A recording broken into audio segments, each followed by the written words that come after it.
Capital Weekly Market Watch. I'm Camelia, Business Development Dealer from Phillip Futures. For this week's episode of Market Watch, I'll be talking about the US WTI crude oil prices. WTI has been trading range-bound in the recent months and tested the strong psychological resistance of $50 per barrel several times back in July, August this year, and recently just last Friday, with no luck of breaking the level and remains supported above $50.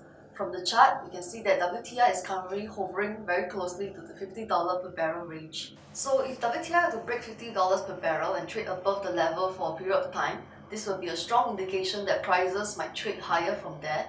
However, given the current situation, will WTI be able to break $50 and trade higher by the end of the year? I've identified three key factors that might push the oil prices above $50 and trade higher from there. So firstly, on the supply and demand of oil, we're seeing a drop in world supply and the world demand is rising, which might overtake supply soon. On the supply side, the two recent severe weather events in the US, namely Hurricane Harvey and Hurricane Irma, have affected the US oil industry operations.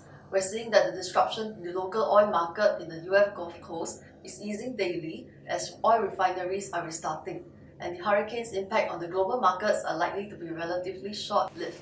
However, given the severity of the storms, it is unavoidable that the normal oil output and distribution would be hindered and local shortages would arise and oil prices would likely rise also. To add on the demand side, the IEA has reported that global oil demand in the second quarter of 2017 grew by 2.3 million barrels per day, the highest quarterly year-on-year increase since the mid-2015. With the robust demand figures, IEA has also revised their estimated demand growth for 2017 upwards to 1.6 million barrels per day. With lower supply and strengthening demand, we could see higher crude prices materialize before the end of the year. Secondly, the OPEC is looking to extend its oil production cuts to another 3 to 6 months to the mid of 2018 to boost crude oil prices. The extension duration will depend on multiple variables, such as the level of compliance with agreed cuts by OPEC and its allies, the pace of the oil output recovery in Libya and Nigeria, the US shale supply, and the strength of the global oil demand.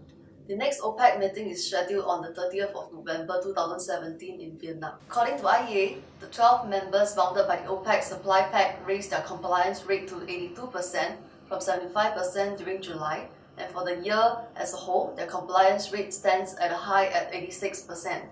10 non-OPEC countries cooperating with the production cuts have also achieved more than 100% compliance for the first time. Thirdly, the potential slowing of the US shale production. Number of oil rigs in the US now stands at 749, which is 333 rigs more same time last year.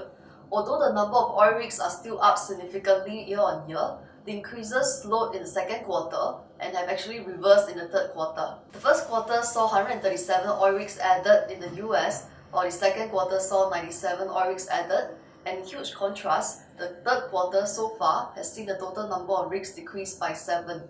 This could potentially reduce US shale supply significantly going forward. Therefore, in conclusion, given that the stars are finally aligned, the present conditions are favorable for oil prices where demand is slowly overtaking supply, OPEC deal extension, and reversal in US rig counts, which could lower shale production. These factors could support a case for higher oil prices to rise further above $50 per barrel and trade higher by the end of the year. With this, we have come to the end of this week's Market Watch. For more information on how to get started investing in the crude oil market, feel free to approach any representative from Phillip Futures. Please subscribe to us on PhillipCapital YouTube channel and Facebook, and stay tuned for more Market Watch videos. Thank you.